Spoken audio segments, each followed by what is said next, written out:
तुम ऑनलाइन बोलो या ऑफलाइन बोलो, भैया बोलने नहीं देंगे। अभी हम है पावर में, हमारे खिलाफ ज़्यादा मत बोलो। मैं जो वीडियो बना रहा हूँ ना, सीधा एक मोटिव है कि साफ कहना, सुखी रहना। जैसी चीज़ है उसको मैं स्पष्ट रूप में दिखा रहा हूँ, या तो फिर भाई वीडियो ही बनाना बंद कर देंगे। चिकनी चुपड़ी बातें अपने को नहीं आती, तो मैं आपको साफ साफ बताना चाहूँगा।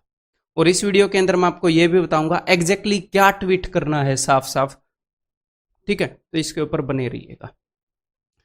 ऑनलाइन जब स्टूडेंट बोल रहे थे, डिसलाइक कर रहे थे, अपनी बात पहुंचा रहे थे, तो वहां पर चैनल के ऊपर अपने प्राइम मिनिस्टर जी को बता रहे थे, तो वहां पर लाइक डिसलाइक भी बंद कर दिए। पहले डिसलाइक ज्यादा किए थे, उसके बाद कमेंट्स भी टर्न ऑफ कर दिए, मतलब कि कंप्लीटली इग्नोर कर दिया। मतलब इतनी रिस्पॉन्सिबिलिटी नहीं बनती क्या? एक बार 5 मिनट का समय निकाल कर ये बोल दें कि मेरे देश के युवाओं, आपकी बात मेरे तक पहुंच गई है, हम हल निकाल रहे हैं या निकालने के बारे में सोच रहे हैं। इतना फर्ज तो बनता है। या फिर एक युवा ठगा सा महसूस करेगा कि मैंने अपना वोट तो पता नहीं क्या क्या सोच कर दिया था, कितने हसीन सपने दिखाए थे। ऑनलाइन ये हाल, और ऑफलाइन जो बच्चे गए थे मध्य प्रदेश में, मैं उनका ये सपोर्ट नहीं कर रहा कि भाई जाओ हंगामा खड़ा करो। मैं खुद बच्चों को ये बोल रहा हूँ, रोड पर मत जाना मेरे भाई, आपका नुकसान होगा। आपको अगर डंडे पड़ेंगे, कुछ हाथ पैर टूट जाएंगे, तो आप खुद किसी न किसी भर्ती में, मेडिकल में निकाल दिए जाओगे। लेकिन जो बच्चे गए हैं उनके ऊपर लाठियां बरसाने का मतलब क्या मतलब है? सवाल तो हम खड़ा कर ही सकते हैं ना, और हमें करना चाहिए। मैं फिलहाल इस वीडियो के अंदर एक शिक्षक की भूमिका निभा रहा हूं। अगर मैं एक नागरिक की भूमिका निभाऊंगा तो मैं 70 चीजों पर सवाल उठा सकता हूं, ये मेरे पास हक है। लेकिन फिलहाल मैं इस दायरे के अंदर रह रहा हूं, और मेरे को मतलब ये बात मैं सोच रहा हूं कि जो अपने पत्रकार हैं, अब तक एक गिने चुने चैनल हैं जिनके ऊपर ये मुद्दा आया है। मेरे को तो ये लग रहा है कि हर हफ्ते वो जाकर अपना खून निकलवा कर, पानी डलवा कर आते होंगे हॉस्पिटल के अंदर। नहीं, गुस्सा नहीं आएगा क्या? खून होता तो भाई खोल जाता, पानी है जो नहीं खोल रहा है। मैं जब इस मुद्दे के ऊपर वीडियो सर्च कर रहा था, तो मेरे को एक वीडियो दिखी कि लॉकडाउन के दौरान एक माँ अपने मरे हुए बच्चे को लेकर पैदल चल रही थी। उन्हें एम्बुलेंस नहीं मिली थी, वो मरे हुए बच्चे को कहीं पर दफन भी नहीं कर सकते थे, अपने घर के पास दफन करने की सोच रहे होंगे, उस बोझ को उठाकर वो चल रही थी। और कई लोग बोल रहे थे कि भूतेश सर, आप इस मुद्दे को पॉलिटिकल बना रहे। जी हाँ, मैं बहुत पॉलिटिकल बना रहा हूं। मुझे 2024 में खड़ा होना है। आपको पता नहीं, आपने तो मेरी पोल खोल दी। मैं खुद आने वाला हूं ना, इसलिए मैं पॉलिटिकल बना रहा हूं। अरे भाई, अपना काम सेट है, गांव में जमीन है, बोलेंगे, खा लेंगे, पी लेंगे, अभी भी काम चल रहा है। अपने को क्या पड़ी है बोलने की? अपना काम तो सेट है। लेकिन एक इंसान हो तो खून तो खोलेगा ना। कुछ चीजें देखोगे तो मतलब दिमाग खराब नहीं होता क्या? कि मतलब ये क्या हो रहा है? ये डेमोक्रेसी है, बचपन से पढ़ाया गया है ना, प्रजातंत्र है, for the people, of the people, by the people. या इस चीज को भूल गए हैं? तो मैं अपनी आवाज उठा रहा हूं, और ये मेरा हक है। अगर आप आवाज नहीं उठा रहे तो भी आप पाप कर रहे हैं। मैं ये नहीं बोल रहा कि जाकर हंगामा कर दो, हैं, सब कुछ तहस नहस कर दो।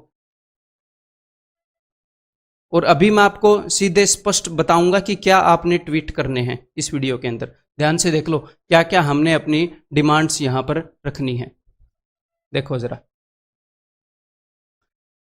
ये हमारी डिमांड्स हैं, सीधी सीधी साफ साफ। और अभी आपने करना क्या है, अभी इसका स्क्रीनशॉट ले लेना है, ठीक है? एग्जैक्टली इस फोटो का आप ट्विटर पर डालेंगे। बहुत ही लॉजिकल तरीके से मैंने सारी चीजें लिखी हैं। और आपको एक मैं बात बता दूं, हम ऐसे नहीं बोल रहे कि मार्स पर से पानी लाकर हमें पिला दो, इतनी बड़ी हमने डिमांड रख दी, काला धन वापिस ला दो, हमारे अकाउंट में 15 लाख ला दो। नहीं, इतनी फैंसी डिमांड नहीं कर रहे ये, और हमारी डिमांड भी नहीं है, ये हमारा अधिकार है। कितनी मामूली सी बातें हैं ये पता है? ये आपको बाय डिफॉल्ट मिलनी चाहिए, इतनी मामूली बातें हैं। और एक भी बात नई नहीं है, एक भी बात। मैंने यहां पर क्या लिखा है, लाइक यूपीएससी, लाइक आईबीपीएस। जो बातें एग्जैक्टली कुछ एजेंसीज के अंदर हो रही हैं, जैसे एग्जाम कंडक्ट किए जा रहे हैं, वैसी डिमांड्स रखी हैं। एक बार समझ लो, मैं आपको बताता हूं। सबसे पहली demand, exam calendar like UPSC.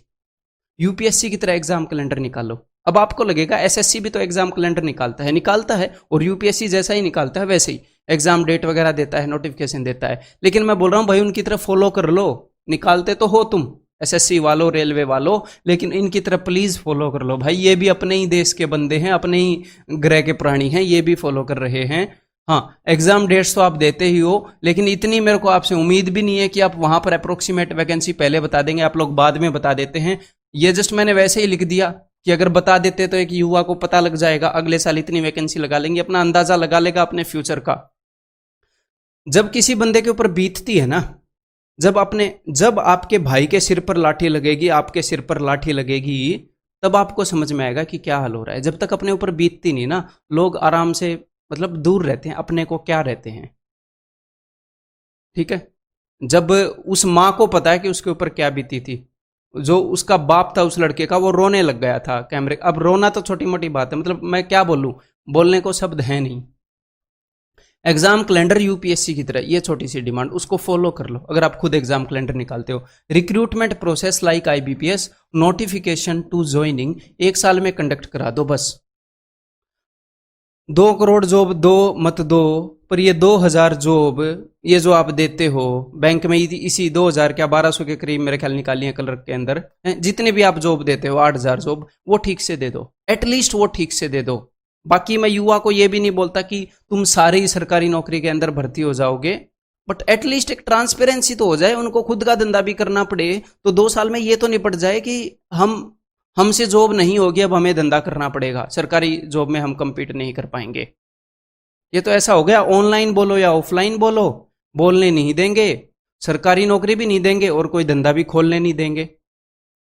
हद है भाई। अब ये 5-5 साल इसमें अटका रहेगा और उसके बाद मतलब ये यार 1 साल में 2 साल में बंदे को ये हो जाएगा भाई हमसे जॉब नहीं हो पाएगी, हम खुद का कोई धंधा कर ले, ये इसके लायक भी नहीं छोड़ रहे। तो 1 साल में रिक्रूटमेंट प्रोसेस, आईबीपीएस भी कई भर्तियां कर देता है इस टाइम पीरियड के अंदर ये काम, तो इनसे सीख लो कुछ। कोई भी नई डिमांड नहीं रख रहा, छात्र नहीं रख रहे। Waiting list and rank list like UPSC.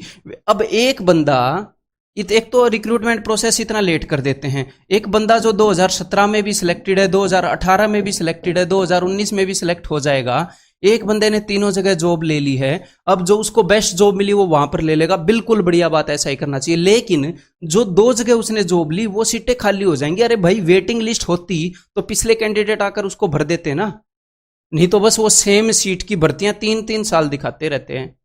हद बात है यार।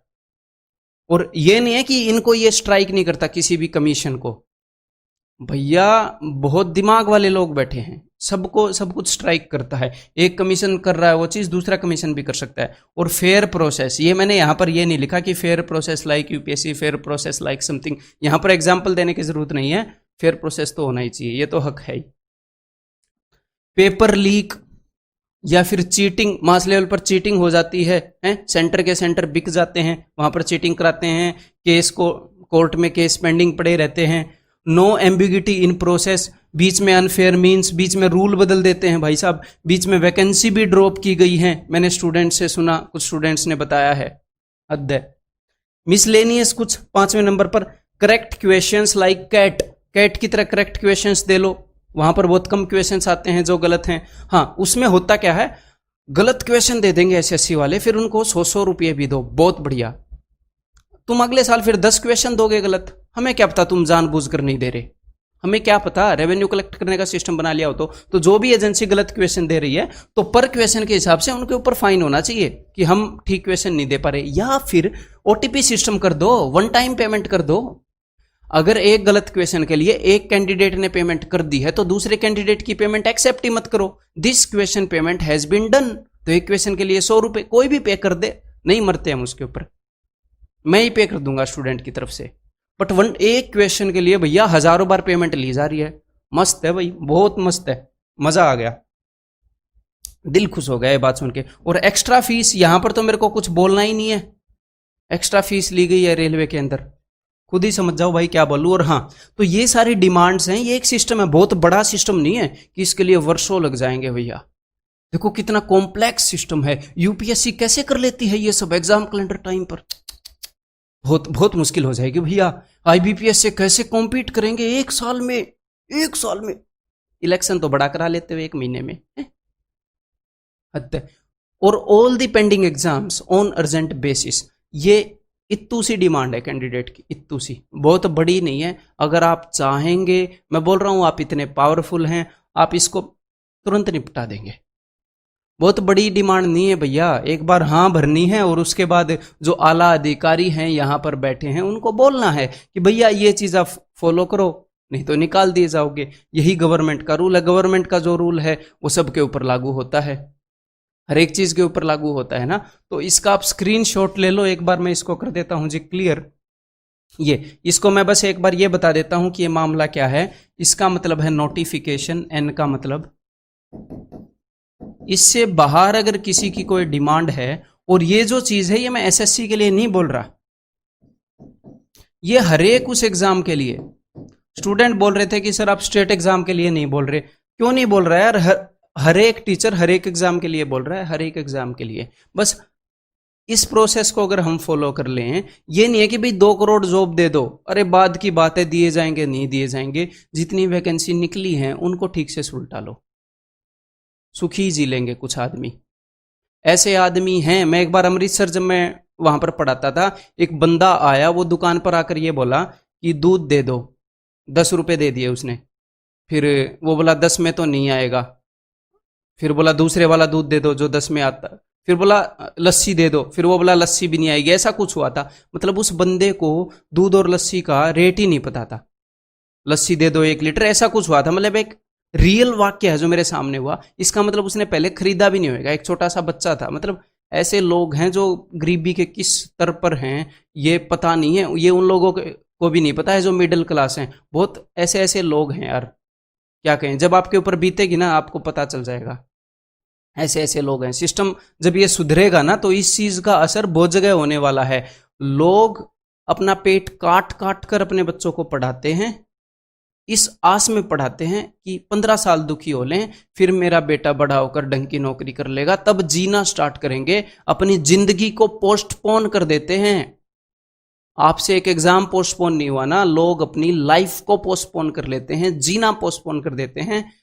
एक बार बेटे को बड़े हो जाने दो तब जीना स्टार्ट करेंगे। अपनी हर एक चीज को काट काट के रखते हैं। क्या बताएं, जिनके ऊपर बीतती है उनको पता है, बाकी तो बस यही है, अपने अपने दुख सबको बड़े लगते हैं।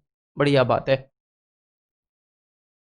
भैया, ये बातें हैं। और इसके लिए जो हैशटैग हैं, जो हैशटैग सारे लोग चला रहे हैं वही हमें चलाने चाहिए ताकि ज़्यादा से ज़्यादा वो ट्रेंड करें। तो ये सारे हैशटैग हैं, इनको मैं नीचे कॉपी करवा दूंगा वीडियो के नीचे, तो वहाँ से कॉपी करके पेस्ट कर देना अपने ट्वीट के अंदर, और इनके साथ में ये हैशटैग भी यूज़ कर लेना। ठीक है, सीधी ट्रांजैक्शन आपकी। वोट लो काम दो, इससे बत्ती कोई ट्रांजैक्शन नहीं है डेमोक्रेसी के अंदर। भाई आप स्टूडेंट हो, इंडियन पॉलिटी पढ़ते हो, वहां पर पढ़ते हो right to freedom of speech, right to life. Democracy क्या होता है कुछ याद है कि नहीं, या सिर्फ पेपर के लिए रटे हो? समझ में आ रही है चीजें? तो ये साफ साफ ट्रांजैक्शन में बोल रहा हूं। कई लोग बोल रहे हैं कि भाई ऐसे ऐसे हैशटैग। अरे जनाब, बात को सीधा देख रहा हूं मैं, बस इतना ही फर्क है। हम किसी कलर का चश्मा नहीं पहन रहे, सीधा ट्रांसपेरेंटली चीज़ों को देख रहे हैं। ठीक है, तो आप मेरे को इस ट्विटर हैंडल के ऊपर यहाँ पर आप मेरे को फॉलो कर सकते हैं, और मैं वहाँ पर आपके ट्वीट रीट्वीट करूँगा। मेरे को मेंशन कर दो। मैं खुद भी ट्वीट लिखती है अपनी टीम, मैं खुद भी लिखता हूँ और रीट्वीट भी करता हूँ। किसका ट्वीट अगर अच्छा लगे, हमें तो बात आगे पहुँचाने से मतलब है, तो वहाँ पर आप मुझे मेंशन कर सकते हो, टैग कर सकते हो।